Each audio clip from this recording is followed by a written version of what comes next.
9 अप्रैल से चैत्र नवरात्रि की शुरुआत हो रही है। नवरात्रि के पहले दिन भक्त माता की पूजा आराधना और व्रत रखने से पहले कलश स्थापित करते हैं। नवरात्रि की पूजा में कलश या घट स्थापना करना बेहद जरूरी माना जाता है, खासकर तब जब आप नवरात्रि के दौरान व्रत लेने वाले हों। तो आज इस वीडियो में हम आपको बताएंगे कि नवरात्रि के पहले दिन कलश स्थापना का धार्मिक महत्व क्या है और इससे क्या लाभ भक्तों को प्राप्त होते हैं। तो सबसे पहले जानते हैं कलश स्थापना का महत्व क्या है। हिंदू धर्म में आस्था रखने वाले लोग किसी भी शुभ काम को करने से पहले कलश स्थापित करते हैं। इसके पीछे वजह यह है कि कलश में सभी देवी देवताओं के साथ ही समस्त तीर्थों का निवास भी माना गया है। कलश के मुख में भगवान विष्णु, कंठ में भोलेनाथ और मूल भाग में ब्रह्मा जी विराजते हैं। साथ ही कलश के बीच वाले भाग में देवियां निवास करती हैं। घट या कलश को स्थापित करने मात्र से घर में मौजूद वास्तु दोष दूर होते हैं और पूजा सफल होती है।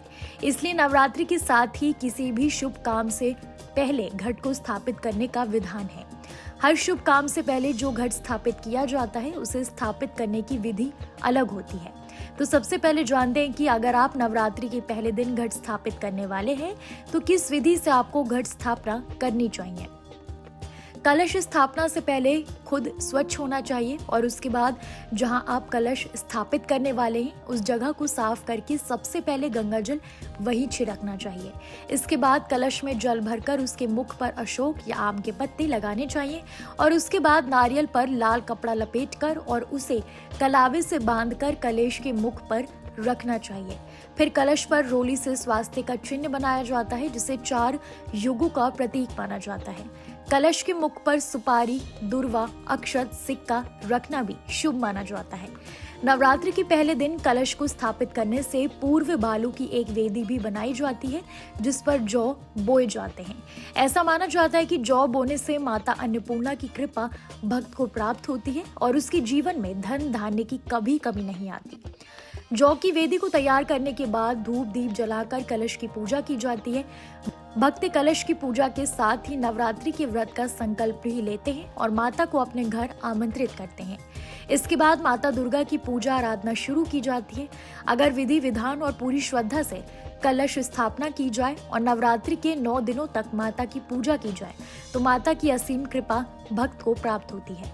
अगर आप भी नवरात्रि में माँ को प्रसन्न करना चाहते हैं, व्रत रखना चाहते हैं तो नवरात्रि के पहले दिन घट स्थापना जरूर करें। अब जान लेते हैं नवरात्रि में माँ दुर्गा की पूजा कैसे करें, क्या है सही विधि विधान। नवरात्रि में 9 दिनों तक दुर्गा माँ के अलग अलग रूपों की पूजा की जाती है, साथ ही व्रत भी किया जाता है। सुबह उठकर स्नान कर लें, फिर स्वच्छ वस्त्र पहन लें। नवरात्रि से एक दिन पहले मंदिर की साफ सफाई अच्छे से कर लें।